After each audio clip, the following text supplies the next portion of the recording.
Salut à toutes et à tous. Parmi les presque 2900 pulsars qui ont été découverts depuis 1967 et les travaux pionniers de Jocelyn Bell Burnell, qui vient de recevoir aujourd'hui même une nouvelle distinction de la Royal Society, la Copley Medal, nous n'en connaissons que 15 qui sont binaires, avec une étoile à neutrons pour compagne. Et seulement un seul qui est constitué de 2 pulsars détectables. Eh bien aujourd'hui, c'est un nouveau pulsar binaire accompagné d'une étoile à neutrons qui vient d'être découvert par une équipe internationale, avec à la clé l'observation d'un phénomène relativiste. L'étude a été acceptée par The Astrophysical Journal.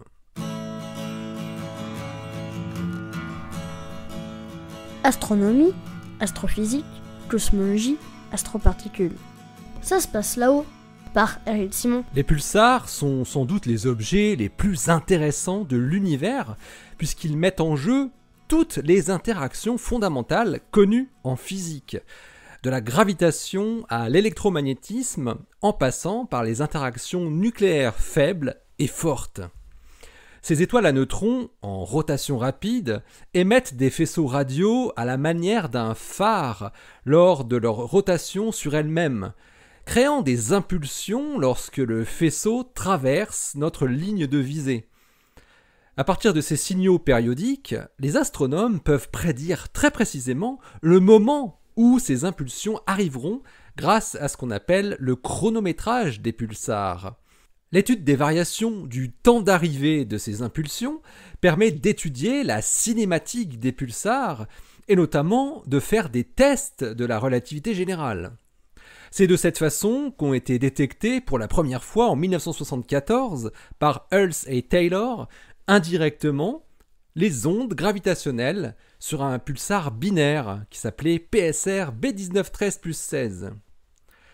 L'étude fine des pulsars offre des possibilités d'investigation des processus, des supernovas, ou encore de la structure interne des étoiles à neutrons, et le comportement de la matière dans cet état extrême de densité. Elle est d'autant plus intéressante lorsque le pulsar est accompagné d'une autre étoile à neutrons, et a fortiori d'un second pulsar. Gabriela Agazzi de West Virginia University et ses collaborateurs états-uniens, canadiens, britanniques et australiens ont mis en évidence la nature binaire du pulsar dénommé PSR J1759 plus 5036. Ce pulsar a été découvert pour la première fois alors qu'un autre pulsar proche était observé par le télescope Green Bank de 100 mètres. C'est lors d'observations ultérieures de PSR J1759 plus 5036 que les chercheurs ont remarqué que sa période de pulsation changeait au cours du temps et qu'il n'était pas détectable tout le temps d'ailleurs. Sur 109 observations différentes réparties pendant 7 ans, PSR J1759 plus 5036 n'a pu être détecté que 50 fois. La période de rotation du pulsar oscille autour de 176,4 millisecondes avec une variation de plus ou moins 0,04 millisecondes. À partir de ce suivi intermittent, mais très précis, Agazzi et ses collaborateurs ont tout de même pu déterminer tous les paramètres keplériens, c'est-à-dire non relativistes, du couple binaire qui décrivent l'orbite. Le demi-grand axe, qui fait 6,82 secondes-lumière, soit 2,046 millions de kilomètres, ou si on préfère, 6 fois la distance Terre-Lune seulement. L'excentricité de l'orbite, qui vaut 0,308. La période orbitale, qui vaut 2,04 jours, plus les paramètres liés au périastre. Et les chercheurs sont même allés un cran plus loin, en réussissant à déterminer un paramètre dit post-keplérien, c'est-à-dire un paramètre relativiste. En l'occurrence, l'avance du périastre, qui n'est autre que l'équivalent du premier effet relativiste qui avait été prédit par Einstein dans l'orbite de Mercure dès novembre 1915, expliquant brillamment les observations alors incomprises depuis des décennies. Comme l'avance du périastre dépend de la masse des corps qui sont en jeu, Agassiz et son équipe peuvent déterminer la masse totale du couple, ce qui les mène directement sur la nature du compagnon du pulsar. Il faut noter également que l'excentricité de l'orbite, mesurée grâce aux infimes variations de période du signal, est de 0,308, ce qui est plus importante que celle de la plupart des pulsars connus dans les systèmes binaires. Une orbite circulaire correspond à une excentricité qui vaut 0, je le rappelle. La masse totale du système qui est déterminée vaut 2,62 masses solaires, ce qui est assez élevé pour un pulsar binaire. Les astrophysiciens ont ensuite déterminé la probabilité respective des deux masses engagées dans le couple, en traçant la masse de l'un en fonction de la masse de l'autre et avec la contrainte de l'avance du périastre qui est observée. La masse du pulsar doit être comprise entre 1,26 et 1,79 masses solaires, tandis que la masse de la compagne est comprise entre 0,84 et 1,37 masses solaires. Agassiz et ses collaborateurs ne peuvent pas exclure complètement que la compagne soit une naine blanche, mais pour eux, le ralentissement et les paramètres orbitaux rendent probable l'étoile à neutrons.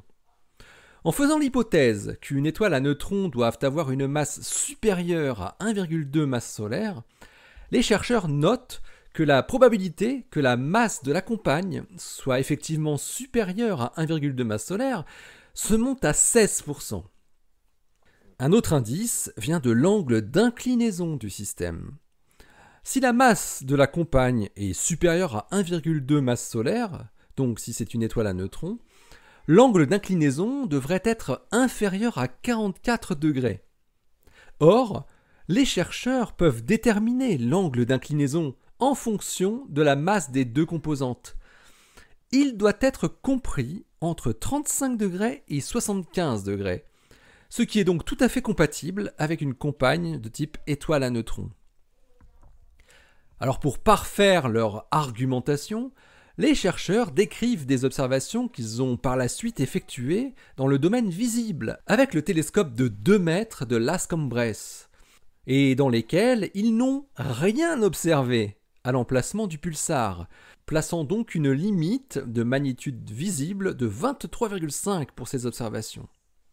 En considérant alors qu'une étoile naine blanche aurait cette luminosité maximale juste inférieure au seuil de détection, les astrophysiciens calculent la température et l'âge correspondant d'une étoile naine blanche pour la distance estimée du pulsar, avec pour hypothèse une masse minimale de 0,8 et maximale de 1,2 masse solaire.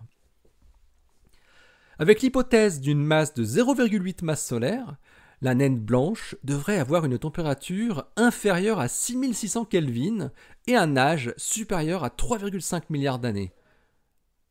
Et avec une masse de 1,2 masse solaire, la température devrait être inférieure à 9700 Kelvin et son âge supérieur à 2,6 milliards d'années.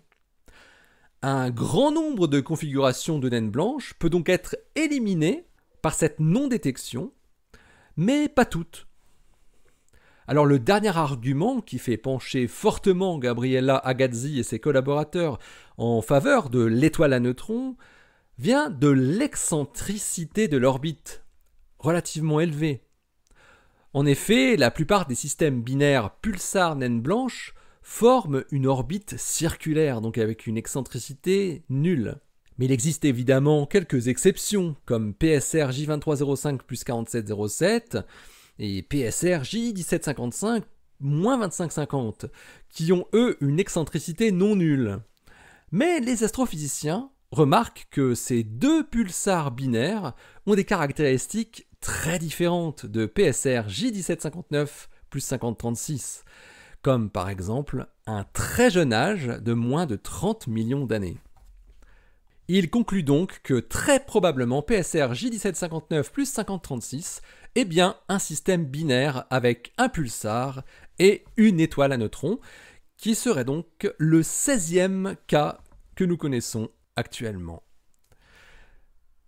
L'article de Gabriella Agazzi et ses collaborateurs s'intitule The Green Bank Northern Celestial Cap Pulsar Survey, Discovery and Timing of PSR J 1759 plus 5036, a double neutron star binary pulsar. Il est à paraître dans The Astrophysical Journal, bientôt, très bientôt. Allez, d'ici la prochaine, portez-vous bien, restez bien les yeux vers le ciel et puis restez bien les pieds sur terre. Hein. Allez, c'est là qu'on est le mieux. Salut.